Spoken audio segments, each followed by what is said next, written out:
ان پڑھ سقراط، میں کب سے آپ کی خدمت میں حاضر ہو رہا ہوں اور آپ کے ارشاد کے مطابق وہی گن گاتا ہوں جن کی آپ کو ضرورت ہے۔ آج میں آپ سے ایک اجازت مانگنے کی جرت کر رہا ہوں، اور وہ یہ ہے کہ مجھے اس بات کی اجازت دیجیے کہ میں دبی زبان کے بجائے اونچی آواز میں یہ کہہ سکوں کہ جو ان پڑھ انسان ہوتا ہے اس کے پاس بھی اچھا اور ہائپوتھیمس دماغ ہوتا ہے، وہ بھی سوچ سکتا ہے اور وہ بھی سوچنا جانتا ہے، وہ بھی فاضل ہوتا ہے، ہنرمند ہوتا ہے۔ ہمارے یہاں اور خاص طور پر علاقے میں یہ بات عام ہے کہ جس صرف پڑھا لکھا آدمی لائق ہوتا ہے، اور جو پینڈو آدمی ہے وہ انگوٹھا چھاپ ہے، اس کو اللہ نے تو عقل ہی نہیں دی، وہ اس کے پاس تو دانش ہی نہیں ہے۔ تو اس سوچ نے ہماری زندگیوں میں ایک بہت بڑا رخنہ پیدا کر دیا اور ہم ایک دوسرے سے جدا ہو گئے۔ ہمیں سیاسی، سماجی، نفسیاتی طور پر بڑی شدت کا نقصان پہنچ رہا ہے، جبکہ دوسرے ملکوں والے جو ہیں اپنی اجتماعی زندگی میں اس نقصان کے متاثر نہیں ہیں۔ ہماری 14 کروڑ کی اتنی بڑی کمیونٹی ہے، اس کو ہم نے ایک طرف رکھا ہے، اور میں اور آپ سب جو سمجھدار ہیں ان کی تعداد زیادہ سے زیادہ 2 لاکھ بنتی ہے۔ میں نے حساب کتاب سنبھال کے رکھا ہے۔ تو دراصل ہم اس ملک کے آقا اور حکمران بیٹھے ہیں۔ میں عرض یہ کرنا چاہتا ہوں اور دست بدستہ درخواست ہے کہ وہ لوگ ہمارے ساتھی ہیں جو پنچر لگائیں، جو سائن بورڈ لگائیں، جو ترخان ہیں، جو بڑھئی ہے، اگر ہم اس کو سلام کریں نہ کریں، کم از کم ان کی دل میں تو عزت رکھیں۔ اب یہ دیکھیے جو ویلڈر جس نے کالے رنگ کی اینک لگا رکھی ہے اور ٹانکا لگاتا ہے، وہ اتنا ہی نالجبل ہے جتنا ایک ہارٹ سرجن ہوتا ہے۔ میں 1971 کے انتخاب میں ایک جگہ پر آفیسر تھا، ہم جلدی جلدی ووٹ ڈلوا رہے تھے، وہاں ایک بابا آیا جس نے ریڑھی لگائی تھی، وہ معذور تھا اور اس ریڑھی کے ذریعے وہ حرکت کرتا تھا۔ اب وہ آیا اور کہنے لگا جی میں تو تلوارہ نوں ووٹ پانا سی۔ میں نے کہا جی بابا جی بسم اللہ، تو جہاں کہے گا موڑ لگائیں گے، رش تھوڑا زیادہ ہے، انتظار کر لو۔ اس نے کہا نا جی میرے پاس تو ٹائم نہیں ہے۔ وہ میرے اسسٹنٹ کہنے لگے کہ جناب اس کا تو ابھی ووٹ ڈلوا دیں۔ تو میں نے ایسے اسے خوش کرنے کے لیے بولا بابا آپ کی ریڑھی تو بڑے کمال کی، کہاں سے لی؟ کہنے کی پت تو خود بنائی ہے، پہلے جو بنائی تھی اس کو بچوں والی سائیکل کے پہیے لگائے تھے، وہ پکے پہ تو خوب دوڑتی تھی لیکن کچے میں پھنس جاتی تھی۔ پھر میں نے لکڑی کے موٹے موٹے پہیے لگائے، اب وہ کچے میں تو بڑا اچھا چلتے تھے پر پکی سڑک پہ بڑا شور مچاتے تھے۔ پھر میں نے بیرنگ لگا دیے، بس ہر ہفتے مٹی کا تیل ڈال کے صاف کرنے پڑتے ہیں۔ اب یہاں یہ دیکھیے جناب کہ وہ بابا چٹا ان پڑھ تھا۔ تو میں نے کہا تو نے کیسے بنائی؟ کہہ رہا جی سوچ کے بنا لی۔ میں نے پوچھا کچھ پڑھا ہوگا، کوئی کتاب دیکھی، کسی سے مدد لی؟ تو وہ بابا بولا کہنا بابا جی تینوں میرے اتنے شک کیوں پہ رہا ہے؟ دیکھو نا جی اگر بندہ پڑھیا لکھیا نہ ہوئے تو پھر دماغ تو ہی کام لینا پیندا ہے نا، مطلب اگر وہ پڑھا لکھا نہ ہو تو وہ دماغ سے کام لے گا۔ کیا ہی بہترین بات اس نے کی۔ اب اس واقعے کے بعد میں یہ دیکھتا ہوں کہ لوگ کیسی کیسی مہارت لگتے ہیں عام اور بغیر ڈگری کے۔ ہنرمند آدمی کتنا ذہین ہے۔ میں نے نوٹ کیا ان عام ہنرمندوں کا انداز فکر بھی کچھ ہی سقراط کے جیسا ہوتا ہے اور یہ آئنسٹائن سے بھی کم نہیں۔ یہ انگوٹھا چھاپ ہوتے ہیں اور نئی سے نئی ایجادیں کر ڈالتے ہیں، یا الفاظ تو زیادہ نہیں جانتے لیکن ان کا دماغ پڑھے لکھے لوگوں سے زیادہ کام کرتا ہے۔ ایک قصبہ ہے موڑ کھنڈا، بڑا پیارا علاقہ ہے، مجھے کافی جھگڑے وگڑے اور لڑائیاں بھی ہوتی تھیں وہاں پر۔ ایک کسان تھا، اس کا بیٹا میرا جاننے والا واقف تھا، وہ MBBS کا طالب علم تھا، فائنل ایئر میں تھا۔ گاؤں میں اس کا باپ حقہ پیتا تھا۔ وہ کہتا تھا جی اشفاق صاحب میرے بیٹے کو نا علم دیں جناب۔ میں نے کہا کیوں؟ بڑا اچھا علم حاصل کر رہا ہے، اس سے تو اعلیٰ کوئی علم ہی نہیں ہے، میڈیکل پڑھ رہا ہے جی، وہ ڈاکٹر کر رہا ہے۔ اپنے بیٹے کو مخاطب کر کے بولے اشفاق صاحب کو بتا۔ وہ لڑکا کہنے کا جناب میں ہارٹ اسپیشلسٹ بننا چاہتا ہوں۔ اس کا باپ کہنے لگا او بیوقوف اے بندہ وچ بن۔ بولا کیا کرے گا تو؟ کدھر ڈھونڈے گا تو جس کا دل خراب ہوگا؟ کدھر ٹوٹتا پھرے گا پکڑ پکڑ کے کہ جی کس کا دل خراب ہے اس کا دل میں ٹھیک کر لوں؟ تو بہتر نہیں ہے کہ تو جو ہے وہ کمار بن جا، تو کسان بن جا، ہر سال نئی فصل آنی ہے۔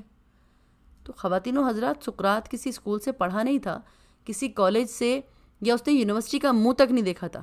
مطلب آپ کے حساب سے جو ان پڑھ لوگ ہوتے ہیں جو ایکسپیریمنٹس کرتے رہتے ہیں، تو آپ یقین نہیں کریں گے کہ میں جہاں جمعہ پڑھنے جاتا ہوں ایک مولانا صاحب ہیں۔ جو مولانا صاحب ہوتے ہیں ان کی اپنی ایک سوچ ہوتی ہے، انہیں سمجھنے کے لیے کسی اور طرح سے دیکھنا پڑتا ہے۔ جب آپ ان کی سمجھ کو سمجھ جائیں تو پھر آپ کو ان سے علم بھی ملتا ہے۔ وہ نماز سے پہلے تمام صفوں کے درمیان ایک 4 کونوں والا کپڑا پھراتے تھے جس میں سب لوگ حسب توفیق یا حسب تمنا کچھ پیسے ڈالتے تھے۔ ایک مرتبہ بڑی عید سے پہلے جو جمعہ تھا اس میں اعلان کروایا گیا، وہ یہ تھا کہ جی کوئی دوحہ قطر سے صاحب آئے ہیں، انہوں نے 5000 روپے دیے ہیں۔ میں نے وہ پیسے 2-3 دن تو رکھے، اب ان کو میں نے 50 اور 100 کے نوٹوں میں کنورٹ کروا دیا ہے۔ تو اب یہاں میں لے آیا ہوں اس کپڑے میں جو چکور ہے، عید ہمارے پاس قریب ہے، ہم سارے کے سارے لوگ تو صاحب حیثیت نہیں ہیں، تو جن صاحب کو ضرورت ہو وہ کپڑے میں سے اپنی مرضی سے نکال بھی سکتا ہے، آخر دینے سے تو فائدہ ہی ہوتا ہے، 10 دنیا اور 70 آخر۔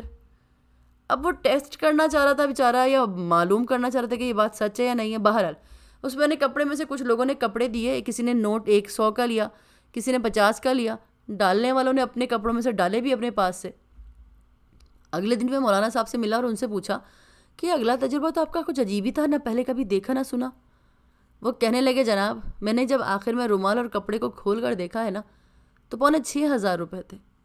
اب یہ بات میرے جیسے پڑھ لکھے آدمی کے ذہن میں تو آدمی نہیں آتی ہے، لیکن اس ان پڑھ کو سمجھ میں آتی ہے۔ اس نے ایک ایسا نتیجہ عکس کرتا جو میرے کتاب والے کو بھی کبھی نہیں ملا۔ تو لاہور اور شیخو پورہ ایک کارخانہ تھا، مجھے وہاں جانے کا اتفاق ہوا، اور وہاں کام کر کے فارغ ہونے کے بعد جب میں لوٹا اور گاڑی سٹارٹ ہونے کے بجائے نہ ہوئی تو میں نے ڈرائیور سے کہا بھائی تو اپنی ایفرٹ جاری رکھ، مجھے واپسی جلدی جانا ہے، بس پہ جاتا ہوں۔ جب میں بس میں بیٹھا تو اور سواریاں تھیں، لیکن نیند میں ڈوبا ہوا نوجوان بھی تھا جس کی گود میں خالی پنجرا تھا، جسے کبوتر یا طوطے کا پنجرا کہتے ہیں۔ وہ نوجوان اس پنجرے پہ ہاتھ رکھے اونگ رہا تھا۔ جب اس نے آنکھیں کھولی تو میرے اندر کا تجسس جاگا اور میں نے اس سے بات کرنا چاہی، یار یہ خالی پنجرا تم گود میں رکھ کر بیٹھے ہو؟ اس نے بولا سر یہ پنجرا کبھی خالی ہوتا ہے کبھی بھرا ہوتا ہے۔ میں نے کہا کیسے؟ وہ کہنے لگا اس میں میرا کبوتر ہوتا ہے جو اپنی ڈیوٹی پر ہے ابھی۔ اس نے بتایا کہ وہ یہاں کھاد فیکٹری میں کام کرتا ہے، ویلڈنگ کا کام، اور چھوٹا موٹا الیکٹریشین بھی ہے۔ مجھے ہر روز اوور ٹائم لگانا پڑتا ہے، میں 5 بجے چھٹی کے بعد گھر نہیں جا سکتا، اور گھر پہ فون نہیں ہے، بتاؤں کہ لیٹ آؤں گا، تو میں نے یہ کبوتر پالا ہے، اس کو میں ساتھ لے جاتا ہوں۔ جس دن میں نے اوور ٹائم لگانا ہوتا ہے اس دن میرا کبوتر اور میں اکٹھے رہتے ہیں، اور میری بیوی کو پتہ چل جاتا ہے کہ جی میں رات گھر نہیں آؤں گا، پر جس دن اوور ٹائم نہیں ہوتا میں اپنا کبوتر چھوڑ دیتا ہوں، وہ پھڑپڑاتا اڑتا ہے، سیدھا میری بیوی کی جھولی میں جا گرتا ہے۔ وہ قاصد ہے، وہ اپنا کام کرتا ہے، میری بیوی کو پتہ چلتا ہے جی اس کے خاوند نے گھر آنا ہے، وہ کھانے پینے کا اہتمام کرتی ہے، اب اس نے جو بھی مٹر قیمہ، جو آلو پنیر جو بنانے ہو۔ تو آج میرا کبوتر اپنی ڈیوٹی پر ہے۔ وہ کہنے لگا صاحب میں پڑھا لکھا تو ہوں نہیں، چھوٹی سی عقل ہے، میرا کبوتر گھر پہنچ چکا ہوگا۔ خواتین و حضرات، میں بڑا حیران ہوتا رہا کہ اس نے یہ بات سوچی کیسے۔ اب سوچی جانے والی بات کے حوالے سے حفیظ صاحب کا ایک بڑا کمال کا شعر ہے کہ لب پہ آتی ہے بات دل سے حفیظ، دل میں جانے کہاں سے آتی ہے۔ تو دل میں بات اس منبع سے آتی ہے جہاں سے سب کو علم عطا ہوتا ہے۔ یہ ان لوگوں کو بھی عطا ہوتا ہے جن کے پاس یونیورسٹی کی ڈگری نہیں ہوتی، علم خدا کی طرف سے عطا ہوتا ہے، خدا کی طرف سے حصے کا علم ان کو عطا کرنے کے بعد۔ اب وہ پنجرے والا تو کسی کے پیچھے نہیں گیا، کسی یونیورسٹی میں نہیں گیا، کسی دوست کی منت سماجن نہیں کیا، اپنی عقل سے سوچ سے کبوتر کو پڑھایا لکھا یا قاصد کا کام لیا۔ میرے پاس ولایت کی اور یہاں کی بے شمار ڈگریاں ہیں، لیکن ان ڈگریوں اور علم کے باوصف میرے پاس وہ کچھ تو نہیں ہے جو ایک پینڈو مالی کے پاس ہوتا ہے۔ تو علم اللہ کی عطا ہے، یہ بڑی دیر کی بات ہے۔ ہم سوان آباد میں رہتے تھے، میرا پہلا بچہ جو نہایت ہی پیارا ہوتا ہے میری گود میں تھا۔ وہاں ایک ڈونکی سا گراؤنڈ ہے، وہاں صوفی تبسم رہا کرتے تھے۔ میں اس گراؤنڈ میں بیٹھا تھا، مالی لوگ کام کر رہے تھے۔ ایک مالی میرے پاس آ کے کھڑا ہوا اور کہنے لگا کہ ماشاءاللہ بہت پیارا بچہ ہے، اللہ اس کی عمر دراز کرے۔ پھر کہنے لگا جی میرا چھوٹے سے جو بڑا والا ہے وہ بھی تقریباً ایسا ہی ہے۔ میں نے کہا جی پھر تو ہم اس حساب سے رشتہ دار ہو گئے۔ وہ کہنے لگا جی میرے 8 بچے ہیں۔ اب اس زمانے میں فیملی پلاننگ کے حوالے سے پروگرام تو کرتے تھے، جب اس نے 8 کا ذکر کیا تو میں نے پوچھا اللہ سلامت رکھے، لیکن میں اپنی محبت 8 بچوں میں تقسیم کرنے پہ تیار نہیں ہوں۔ تو وہ مسکرایا اور میری طرف چہرہ کر کے کہنے لگا جناب ہم تو محبت تقسیم نہیں کرتے، ہم تو اس کو ضرب دے دیتے ہیں۔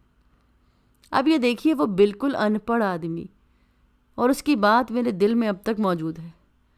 میں یہ سوچتا ہوں کہ واقعی ضروری نہیں ہے کہ کسی کے پاس ہنر ہو یا عقل کی ڈگری ہو، یہ ضروری نہیں ہے کہ سوچ اور فکر کا ڈپلومہ کیا جائے۔ کیا ہی پیاری بات ہے کہ وہ اپنی محبت کو تقسیم نہیں بلکہ ضرب کرتا ہے۔ ہم نے تعلیم یافتہ اور ان پڑھ لوگوں کے الگ الگ درجے بنائے، اور اب بدقسمتی سے تعلیم میں بھی مسئلے پیدا ہو گئے۔ تعلیم یافتہ، اعلیٰ تعلیم یافتہ کا چکر شروع ہو گیا، بڑے اور زیادہ بڑے اسکول کی بات ہونے لگی۔ پچھلے دنوں کوئی مہندی کے پروگرام میں گیا تو لڑکیاں وہاں پہ اپنا ہلا گلا کر رہی تھیں، ہنگامہ تھا۔ 5-6 لڑکیاں آ کے میرے ساتھ بات کرنے لگی، بڑی آرزو تھی انہیں مجھ سے بات کرنے کی۔ جب وہ مجھ سے بات کر رہی تھیں تو میری پوتی چیل کی طرح جھپٹی اور بولے کہ دادا یہ کیوں باتیں کر رہے ہیں آپ ان سے، یہ تو اردو میڈیم کی لڑکیاں ہیں۔ مطلب یہ ہمارے بچوں کے اندر بھی یہ بات آ چکی. جیسے اس بار عید پر میری بیوی نے گوالے بشیر کو، جو ذرا سخت طبیعت کا تھا، کہا کہ 1 سیر دودھ زیادہ دے دو. اس نے کہا اچھا اپا جی. ساتھ والوں نے بھی ایسے زیادہ دودھ لیا اور ساتھ کئی گھروں کے بھی ان کی مرضی کے مطابق میں نے دودھ دے دیا. تو میری بیوی نے شکایت کی اور اسے کہا بشیر خدا کا خوف کرو، شرم کرو، تم اس محلے میں ہمیں کب سے دودھ دے رہے ہو اور اس مرتبہ تم ہم کو عید پر پانی والا دودھ دے کے چلے گئے. اس نے کہا آپا جی یہ بتائیں، اب عید کے روز مجھ سے سارے ایک سیر زیادہ دودھ مانگیں گے. اب میں ایک دن کے لیے نئی بھینس تو لا نہیں سکتا اور پرانی بھینس تو اتنا ہی دودھ دے گی جتنا وہ دے رہی ہے. تو اب میری بیوی کے پاس تو جواب کوئی تھا نہیں. تو میری آپ کی خدمت میں یہ درخواست ہے، عرض ہے کہ خدا کے واسطے ہم جو یہ 20-25 لاکھ پڑھے لکھے لوگ ہیں وہ دوسرے کروڑوں کو بھی ذرا تھوڑی اہمیت اور احترام دیں، انہیں ذلیل نہ سمجھیں، اپنے ساتھ ملا لیں، انہیں اپنے مال میں بھلے حصہ نہ دیں. آپ رشتہ داری قائم نہ کریں لیکن پیار محبت اور عزت تو دیں. اگر ہم ان کو اپنے قریب رکھیں، ان کے حکم کا پاس کریں، کسی گورے کو کالے پر اور کالے کو گورے پر، عربی کو اجمی پر اور اجمی کو عربی پر کوئی فوقیت نہیں، تو تم میں سے بڑا وہ ہے جو تقوی میں سب سے بڑا ہے. اگر اس فرمان پہ عمل کریں تو یہ ان پڑھ سقراط اور آئنسٹائن ہمارے لیے آسانیوں کا باعث بن جائیں گے اور ہمیں ویسے ہی عزت لوٹا دیں گے جیسی ہم ان سے کرتے ہیں. عز و انکساری گو کہ ایک مشکل بات ہے لیکن یہ تقوی کے حصول کے لیے ضروری ہے. ہمارے جتنے بھی اخوان، مطلب یہ جو سب ان پڑھ ہوتے ہیں، یہ سب انہوں نے اپنے تجربات سے بنائے ہیں.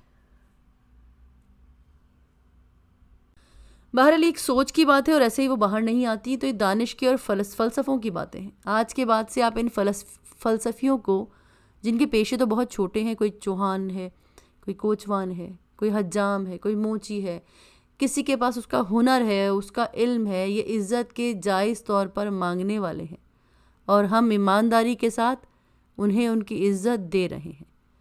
تو امید یہ ہے کہ آپ میری درخواست پر ضرور توجہ فرمائیں گے. اللہ آپ کو آسانیاں عطا فرمائے اور آسانیاں تقسیم کرنے کا شرف عطا فرمائے. اللہ حافظ.